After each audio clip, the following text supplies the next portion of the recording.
Okay, good afternoon. I'm going to give you the injury report, what I know right now and what we've got for practice today. So these three players will not practice: Ed Oliver, Matt Milano, Spencer Brown. Spencer's dealing with a calf. All are improving and headed in the right direction. It's just a matter of taking it one day at a time. We'll see where it goes this week. With that, I'll turn it over to you. Calf come out of the game with Brown? Yes. Sean? Yep. Sean, we talked about rookies having to drink from the fire hose per se early in the year. The way Jackson Hawes has played, as well as he's played, I'm going to assume that he's doing a better job with that than most. How impressed have you been by the way he has digested what he's had to digest as well as he has? Yeah, I think they're all doing a good job, generally speaking, as it comes to first-year players. Jackson, probably seeing what you're seeing is more action than some of the other guys, and he's made the most of the opportunities, and I think he's got great leadership at that position in his room with Coach Boris to start with, and then the veterans that are in that room, and that helps. And it appears to me that he has a great amount of respect for those guys, and they're teaching him as well kind of the way. And then he's performed in an admirable way up to this point as well. So like all of the first-year players, we continue to try and get them onboarded and getting to understand how this league works and then how we work and how we do things. Sean, staying in that room, Dalton has produced here through the first three games, seemingly in the way that you guys had hoped he would. How rewarding has that been for you to see, knowing the work that he put into this offseason? Yeah, I mean, it's whenever you get the results and you work hard before that, it's a great reinforcer of habits. And that's not at all to suggest he didn't work hard prior to the last season. All I can focus on and all he should be focused on is what he did this year to get himself ready to go, and he put in the work, as you mentioned. Sean, I know you've talked about the third down struggles on defense, but is it more frustrating because you've been pretty good on first and second down? I mean, you've gotten teams into third and difficult, and that it hasn't always gone your way. Has that been kind of frustrating too? Well, I believe one of the best signs, it's a good sign that we're playing some good football on first and second down. You're talking about gap integrity. We're beginning to understand the importance of gap integrity on early downs. We're beginning to understand the importance of rush and coverage working together. And we're getting ourselves into some good third down situations. But then there's another level of the mentality that you've got to take into those third down windows and situations, and then the execution that has to unfold in those as well. So, we continue to grow just as a football team, and then in this case as a defense in those areas as well. Everything that happened with block field goals over the weekend, maybe the extra time we had to take a look at it. Is there anything that you've done in terms of the last couple of days to say, all right, we need to really take a look at this, why this is happening? We talked about it. Taves and I actually shared a text over the weekend when we were watching it like everybody else was, and definitely, I'll say unique. I don't know if those data support that, but it seemed unique at least and jumped out. So, I know we talked about it Monday when we got back in, and Taves is going through it and studying it, and that's what you do, regardless of offense, defense, special teams. When you see something like that, you're always wanting to get back in and look at the tape and see how you can learn from it. So when do you work on field goal block and field goal and field goal defense? When do you? You'll see some of that out there today. Sometimes it really goes with when the kicker likes to kick. So you'll see some of it today, and then there'll be some kickers like to go Wednesday, Friday, some Wednesday, Thursday. That's really how it kind of ebbs and flows. You mentioned the execution earlier. When looking at your pass rush, particularly on third down, it seems like the pressure has been there at times, but the finishing, the sack numbers haven't necessarily followed. Have you noticed that, and is that maybe what you were referring to about making the play when it's there? Not just generally speaking, we can be better, not just rushing the passer, but working together to impact the play or affect the quarterback better. Those two, is, you guys know, I've said it over and over again, have to work in concert with one another. So that's really, generally speaking, the answer for you is it overall just needs to be better. To say it's just the rush or just the coverage or just this or just that wouldn't be fair, because there has been some times when the coverage was really good or the rush was really good, but they have to work together.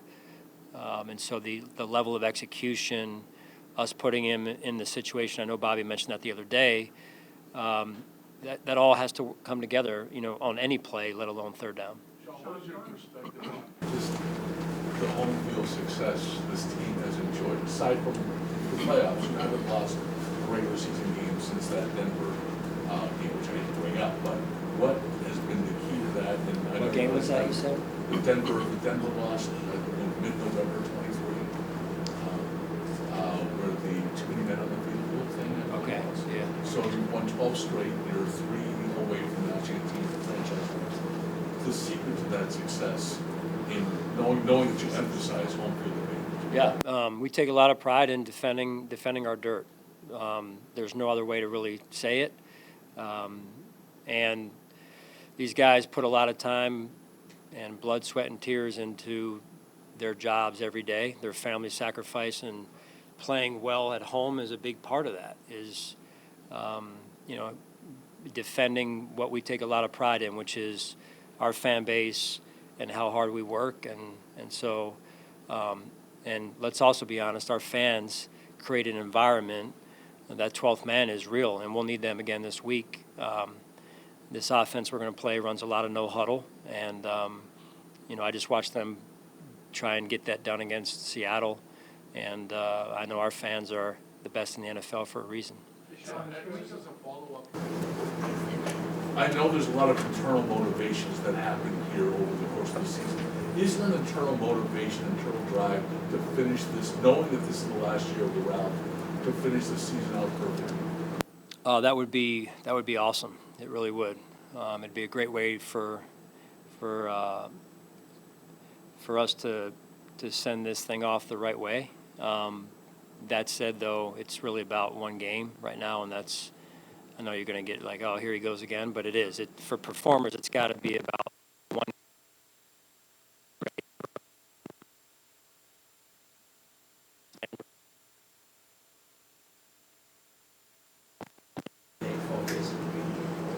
I know you're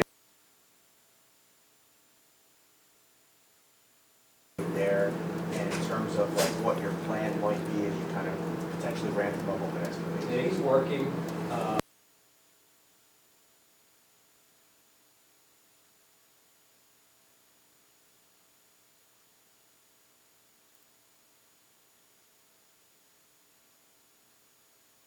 Day or week in training camp. So all the physical part, yes, but also all the mental part of the playbook and those things. So right now it's, I think, lowering expectations and managing them and just taking it one day at a time and seeing when and if he can come back. Hey, Sean, you've been, you have followed that? That was me. It's been a while since you were a first-year coach, and you did not have an 0-3 start, fortunate for you. How difficult do you think it is for Kellen Moore in the situation they're in? Starting 0-3 his first year with a team that's kind of in a rebuilding mode right now. Can you kind of just address that maybe a little bit? I was just at the dentist yesterday. I kind of felt like I was back at the dentist's office.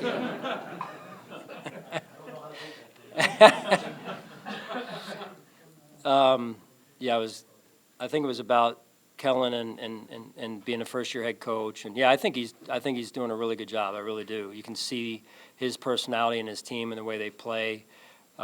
First 2 games in particular, this last game got away from him overall. The first 2 games, it's a one-possession game. They've got the ball and a chance to win the game. So I think he's off to a great start. Seems to be well prepared for the job. Where do you see his personality on the team?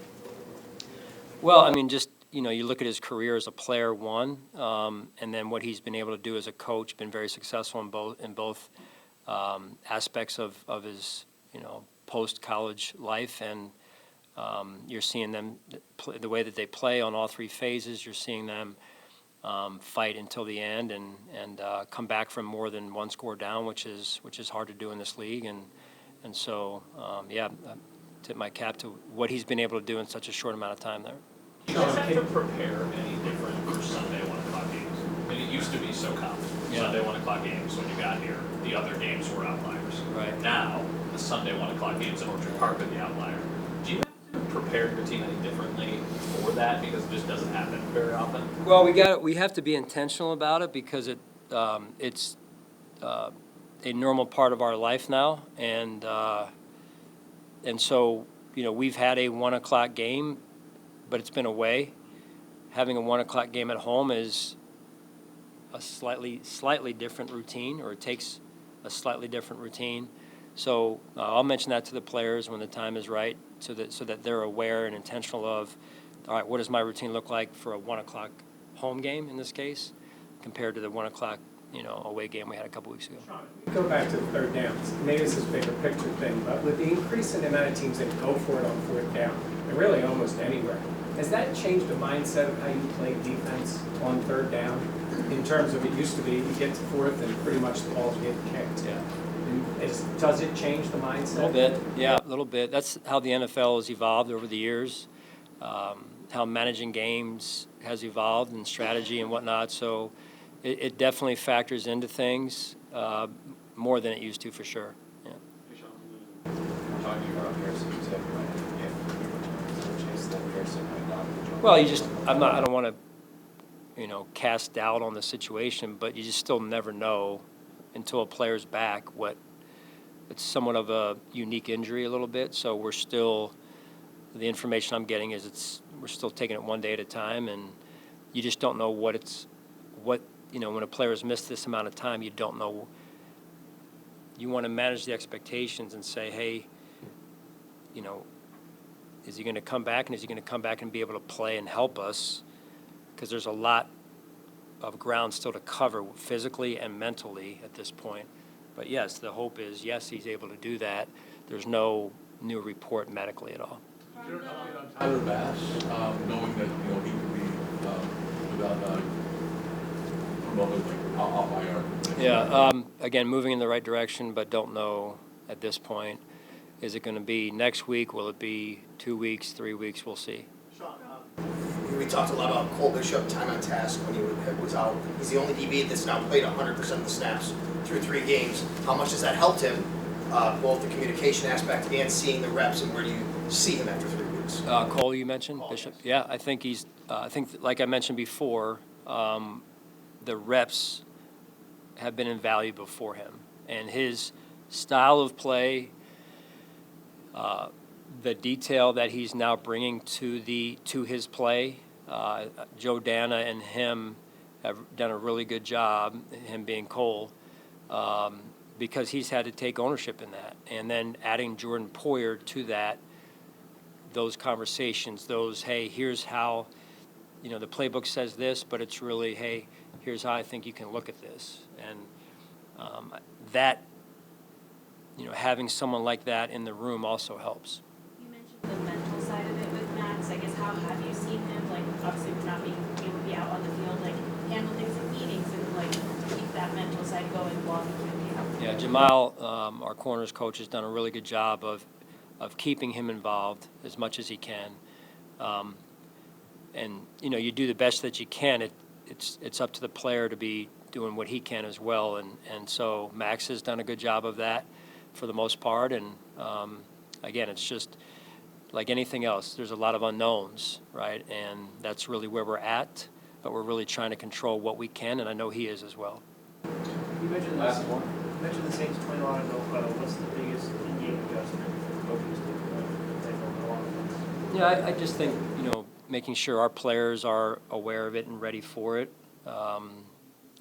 They've used it pretty much in all 3 games, and it's a big part of their offense. So us, because of that, it has to be a piece of our defense this week, and the things that come from it are multiple. So I know our guys are doing a good job with that as they prepare.